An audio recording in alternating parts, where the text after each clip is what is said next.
Programa Novo Alvorecer, trazendo boas novas para você. Uma realização Assembleia de Deus de Caratinga. Olá, irmãos, a paz do Senhor. Esse é o seu programa Novo Alvorecer, um programa da Igreja Assembleia de Deus do campo de Caratinga, aqui em Caratinga, situado na rua Princesa Isabel, número 52. É um programa onde nós discutimos e falamos de assuntos, de tópicos bíblicos, e hoje nós vamos falar de uma lição maravilhosa para o seu elevo espiritual. Não saia daí, voltamos já já.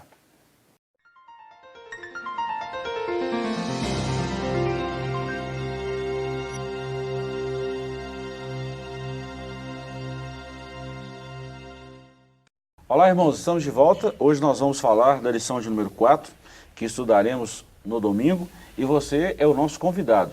Geralmente as nossas lições bíblicas, elas acontecem o estudo dessas lições, geralmente nos domingos de 8 às 10 da manhã. Então nós aproveitamos o ensejo e convidamos a todos vocês a estarem conosco em uma de nossas igrejas Assembleia de Deus e participar desse maravilhoso estudo da Palavra de Deus. Falaremos hoje sobre a degeneração da liderança sacerdotal.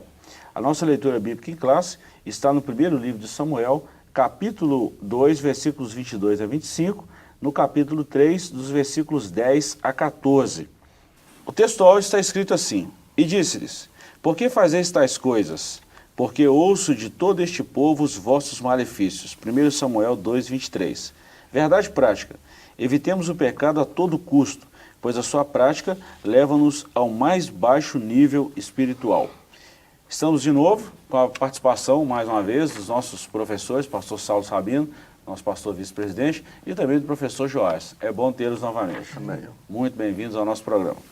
Hoje nós vamos estudar uma lição pesada, uma lição, eu não vou falar polêmica, mas uma lição de cunho espiritual muito pesado e necessário. Exortação, né? Exortação. Então, a nossa introdução está escrito assim: o tema dessa lição é a degeneração da liderança sacerdotal na casa de Eli. Veremos que os filhos deste não corresponderam aos propósitos divinos e enveredaram pelo caminho do pecado, os que os fez deturpar as características do sacerdócio. Então nós vemos desde o primeiro... Engraçado, pastor, Saulo e Joás, quando a gente olha para o primeiro livro e o segundo livro de Samuel, principalmente o primeiro livro, a gente já vê essa imagem, né? Se destaca. A degeneração, né? Não é? Os dois primeiros capítulos ali vai narrar o que acontecia na casa de Deus, né? É algo, assim, meio assustador. Né? A gente até chega a um certo ponto e fala assim, gente, mas como é que pode um sacerdote fazer um negócio desse? Será que isso é... E Deus não está vendo isso, não? Não é? Como é que está tolerando uma situação dessa e tal? A gente assusta, né? O lugar onde se esperaria muita santidade era justamente o lugar onde estava acontecendo atrocidades, desvios, né, terríveis, e justamente com aqueles que deveriam preservar e transmitir a santidade de Deus. E isso é assustador. Eu fico imaginando a sociedade que via isso, pastor. As pessoas que iam sacrificar, que viam essa degeneração, via essa degradação entre os filhos de Eli. E ele não fazia nada, não corrigia nem nada, né? Isso era complicado. Pois bem, nós vamos ver no primeiro tópico aí, a degeneração dos filhos de Eli. Ponto 1, quando não valorizamos o que Deus nos deu. Ponto 2, fazendo uma troca. E o ponto 3, as consequências para quem peca contra Deus. Quando não valorizamos o que Deus nos deu. Segundo o relato bíblico, Eli era avançado de idade, ele tinha 98 anos. Seus dois filhos, Ofni e Finéias, por seu turno, também não valorizavam a posição que Deus lhe dera. Degeneraram-se, transformando a casa do pai em lugar de imoralidades sexuais. Até isso eles faziam, né? Eu entendo que, tanto aqui, no caso desses sacerdotes, e até mesmo nos dias atuais, o ponto de partida para essa degeneração é justamente aquilo: não valorizar, não dar valor, não reconhecer o valor daquilo que Deus nos deu, né, por graça e misericórdia. A pessoa passa a entender que é merecedor. No caso de Eli e Finéias, Ofni e Finéias, eles estavam seguindo apenas uma linha sucessória, né? O pai era um levita, eles também como levita estavam na linha sucessória. Mas antes de tudo isso, quando Deus vai repreender o sacerdote ali, Deus faz menção lá do Egito, quando ele escolhe a família. Deus vai fazer menção justamente disso. Eu dei à sua família um privilégio, por escolha minha. Não é apenas uma sucessão, né, de filho. Ritualística, né? Não é, mas algo dado por Deus. E nós percebemos então que Ofni e Finéias não valorizaram isso, não deram valor àquilo que Deus deu. E sofreram com isso. Deus né? espera uma postura do sacerdote, né? Está lá em Levítico 21, né? É citado aí, versos 6 e 7. Exatamente. Né? Santos serão a seu Deus, não profanarão o nome do seu Deus, porque oferecem as ofertas queimadas do Senhor. O pão do seu Deus, portanto, serão santos. Não tomarão mulher prostituta ou infame, não tomarão mulher repudiada de seu marido, pois o sacerdote santo é o seu Deus. Era para viver uma vida separada, né? Uma vida ilibada, né? Uma vida sem nada que reprovasse. Né? E ele estava fazendo o contrário disso. Além dessas características que está aí em Levítico, né, 21, vale olhar para o que Pedro falou, né? Que aqueles que estão nessa posição, né, de liderança, né, eles devem em tudo ser exemplo dos fiéis. Né? Então, Deus espera isso, espera essa atitude daqueles que ele levantou, né, na posição de liderança. Acho que a palavra-chave disso aqui, dentro desse tópico aqui, é que o pecado deve ser evitado. É até mesmo nosso ponto central. E eles não evitaram isso, eles valorizaram uma coisa secundária ao invés da própria palavra de Deus. Então isso aí foi pesado para eles. Tópico 2, fazendo uma troca. Os filhos de Eli trocaram o Senhor pelos prazeres da vida. O apóstolo Paulo menciona os que são mais amigos dos prazeres do mundo do que de Deus. Olha que coisa interessante. O princípio da degradação deles está exatamente aqui. Eles inverteram, eles trocaram o que era santo pelo que era profano. E achou que não ia acontecer nada. E aí? Eles trocaram a amizade com Deus pela amizade das coisas do mundo, né? E assim, como Deus é muito amoroso, muito longânimo, muito misericordioso, ele foi tolerando, né? Mas é justamente ali, não dá valor, aí você troca. Não valorizaram, aí trocaram. Aquilo que era eterno, aquilo que era sublime, trocaram por deleites passageiros. Agora, só uma observação, pastor Joás, é que essas coisas não acontecem na vida, assim, da noite para o dia. Isso não aconteceu com eles da noite para o dia. Houve um tempo que ele podia ter repreendido esses meninos e corrigido eles.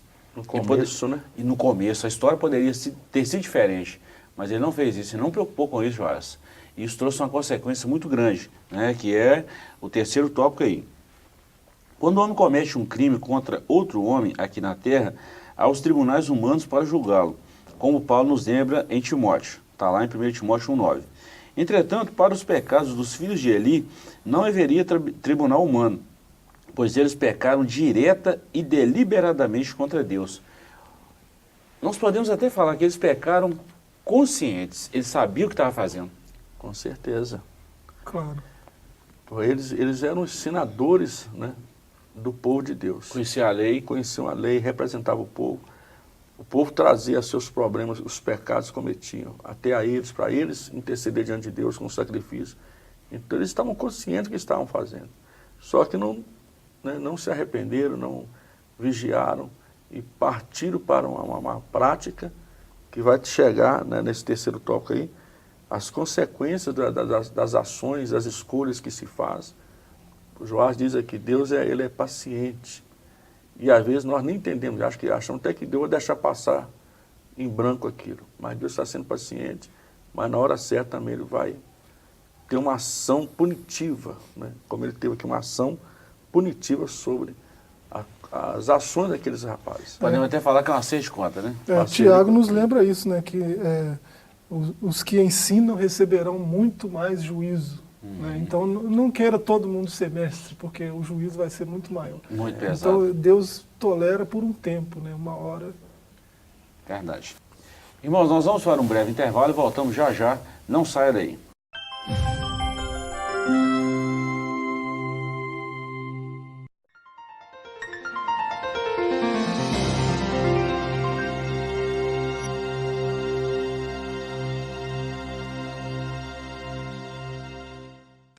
Olá, irmãos, estamos de volta com o programa Novo Alvorecer. Hoje estamos estudando a lição sobre a degeneração da liderança sacerdotal. Estudamos o primeiro tópico da nossa lição, o primeiro capítulo, e agora estudaremos o segundo capítulo da nossa lição.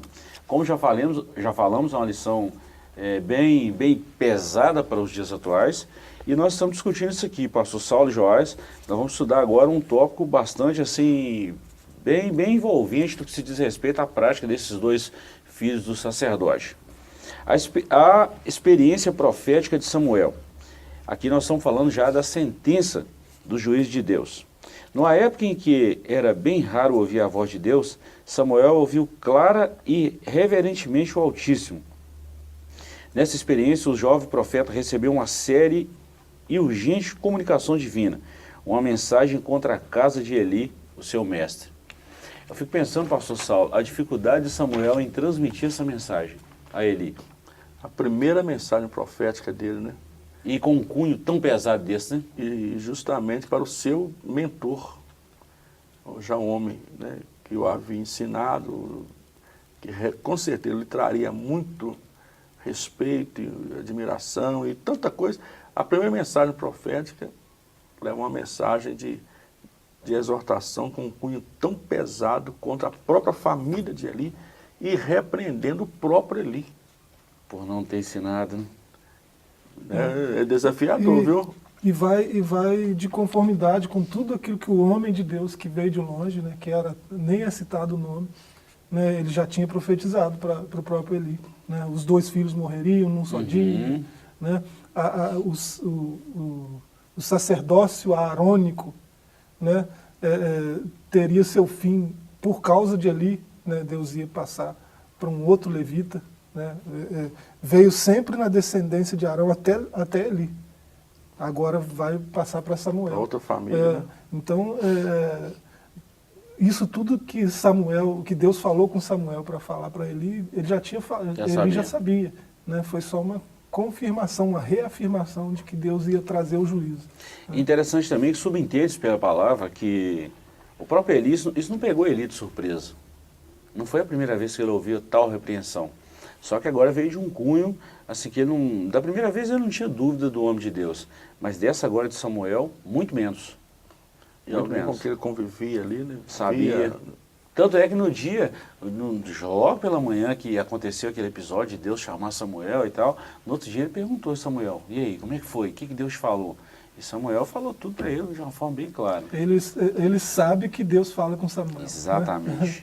Interessante que Samuel se afastou, né? Talvez em respeito a Eli, um menino ainda sem experiência, ele se conteve. Foi o próprio Eli que o procurou.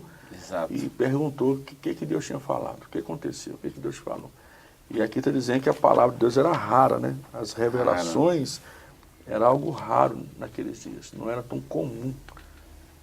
Aí Deus vai falar de forma tão clara e tão audível a Samuel, uma mensagem tão tremenda como esta. Pastor, o senhor tocou num assunto muito interessante, de ser raro no tempo de Eli e dos seus dois filhos, exatamente porque o pecado estava sufocando a manifestação divina. É um ponto a ser comentado também. Muitas vezes a gente está vivendo esse contexto aí da atualidade, o pecado está aí avolumando. Se os líderes religiosos não vigiarem nesse ponto também, a revelação de Deus fica muito rara, muito excessiva no nosso meio. E não é porque Deus não queira falar, é que o povo não quer ouvir. Ótimo. Porque quando Deus fala, ele vai imediatamente confrontar o pecado. Independente da situação também. Independente da situação, de quem quer que seja. Então, como a gente nem sempre quer ser confrontado, nós queremos suprimir a voz de Deus. E aí uma coisa interessante que Deus respeita. Não quer ouvir minha voz? Não ouça. Até que chega a medida que Deus vai tratar. Aí ele fala e brada e faz acontecer, como nós vimos aqui. Um dia desses a gente estava palestrando, né, com os jovens aí sobre a voz profética, né, e um jovem perguntou se Deus fala assim, de forma audível. Né?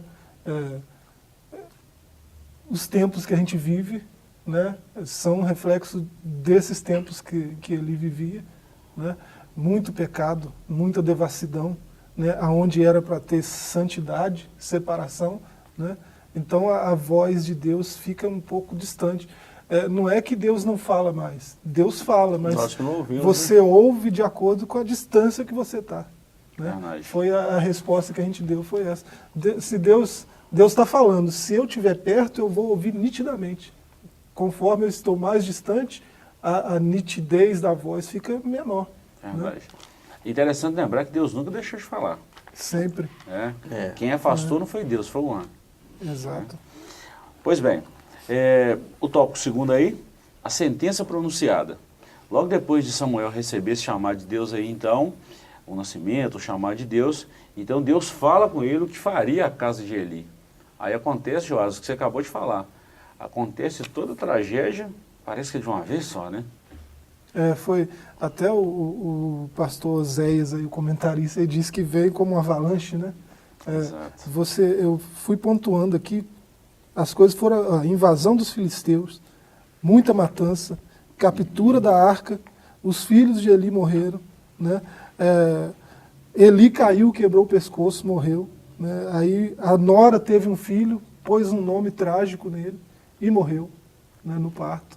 Então veio acontecendo tudo assim, de uma vez só. Na sequência, né? O juízo veio e veio com muita firmeza. Né? Agora você pensa bem, desses meninos serem criados e viveram lá no templo, no tabernáculo, vamos dizer assim, né? Sacrificando, fazendo aqueles processos, ritualismos todinho, até acontecer essa sentença da parte de Deus. Olha o tempo, pastor Saulo, dava para corrigir muita coisa, não dava?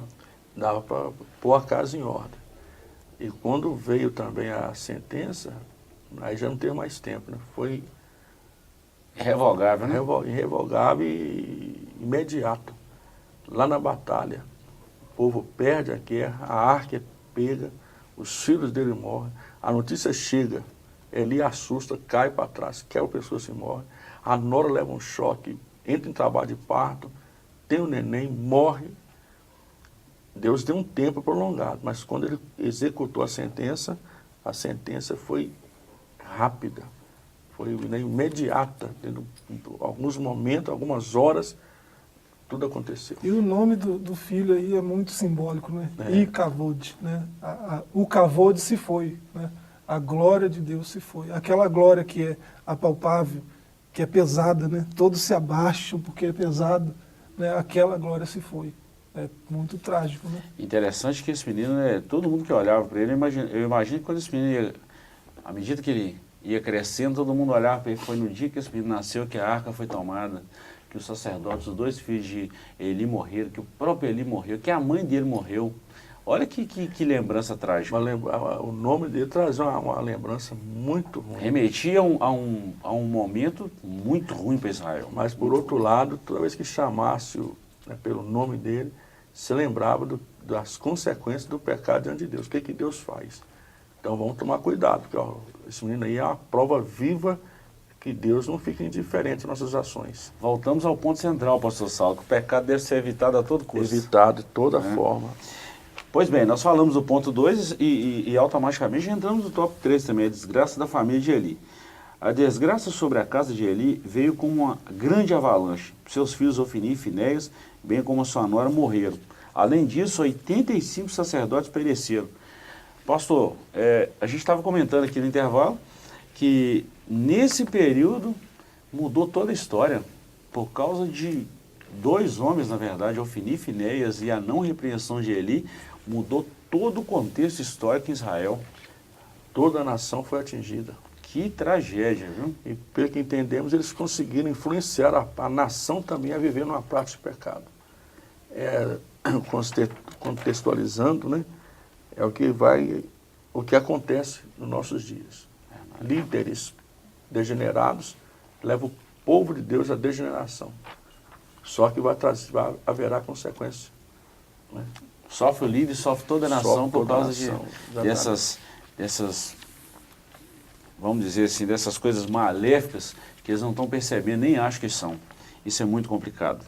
Nós vamos para um breve intervalo, nós estamos concluindo a nossa lição. Daqui a pouquinho nós comentaremos o 3º e último capítulo dela. Não saia daí.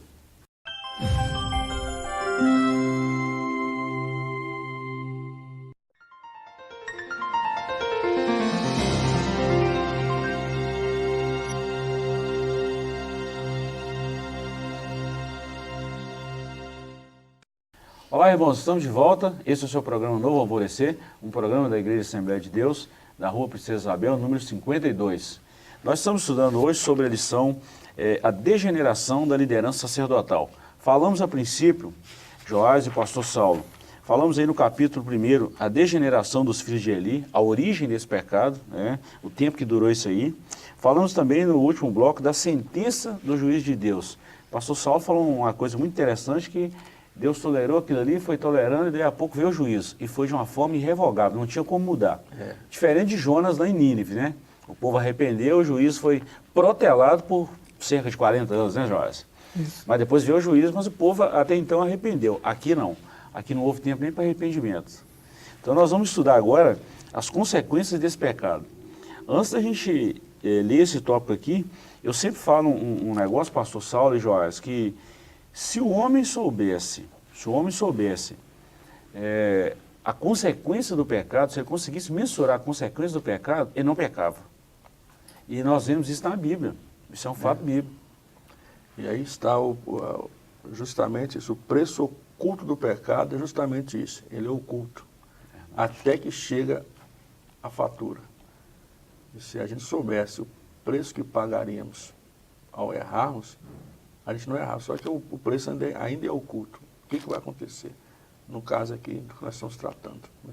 Isso lembra também, né, algo que está às vezes meio no subconsciente de alguns crentes até, né, de uma diferença, uma heresia antiga, né, de uma diferença do Deus do Antigo Testamento para esse Deus de agora, né, da graça. Não tem essa diferença. É o mesmo Deus. Né? É o mesmo Deus. Esse juízo aí não mostra um Deus carrasco, um Deus que não tem compaixão. Não, pelo contrário. Mostra um Deus amoroso que ama o seu povo e está vendo o seu povo sofrer por causa de uma liderança ruim. E ele traz o juízo sobre essa liderança ruim. Né? Porque ele já traçou os parâmetros para a liderança, tem que ser do jeito dele. Né? Você vê em todo aquela caminhada no deserto, né, as ordenanças que Deus deu com tanto detalhe, né, uma riqueza de detalhes, né, cada tecido tem o seu nome, a sua cor, né, cada madeira tem o seu nome, o seu jeito, a sua medida, é tudo nos mínimos detalhes, porque a casa é de Deus. Então, se a casa é de Deus, né, quem cuida dela tem que cuidar para Ele, não cabe na casa de Deus a minha sabedoria, né, o meu conhecimento, o meu know-how. Não, é porque a casa é de Deus, então tem que ser feito do jeito dele. Né? E é interessante lembrar também, Joás, você frisou um negócio muito interessante. Quando nós falamos de juízo, tem muita gente que pensa que Deus é um velho barbudo com um chicote na mão e está maltratando todo mundo. Engano. O juízo faz parte da justiça de Deus. Claro. Se não houvesse, do próprio amor de Deus. Exato, do próprio amor. Se não houvesse um juízo na casa de Eli, o que seria da igreja hoje? Então ele precisou de intervir na história. E ele, assim, agiu de uma forma, vamos dizer assim, de justiça mesmo. Não tinha outro caminho. Era aquilo ali mesmo. O preço do pecado já foi falado, né? O pecado traz consequências sérias, pesadas. E a Bíblia revela vários exemplos sobre isso.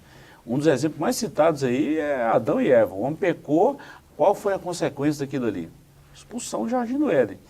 E interessante que muita gente fala assim, Deus foi muito ruim expulsar Adão do jardim do Éden. Aquilo ali, pastor Saulo, vou pegar uma palavra que você falou agora, foi um ato de amor de Deus. Pense comigo, o homem em pecado, se esse homem vai em direção da árvore da vida e come o fruto da árvore da vida em pecado, ele viveria eternamente em pecado. Para que não acontecesse isso, o que Deus fez? Expulsou esse homem do jardim do Éden, colocou querubins ali, e ele não teve acesso mais à árvore da vida, porque senão ele viveria eternamente em pecado. Então a justiça faz parte do amor de Deus. E a própria palavra de Deus lá falou sobre isso. Vamos colocar aqui um guarda para que ele não volte e coma da árvore da vida e viva. Nós nunca podemos esquecer que mesmo quando Deus age com justiça, o seu amor não é anulado. Verdade. Deus não anula o seu amor, porque Ele é amor.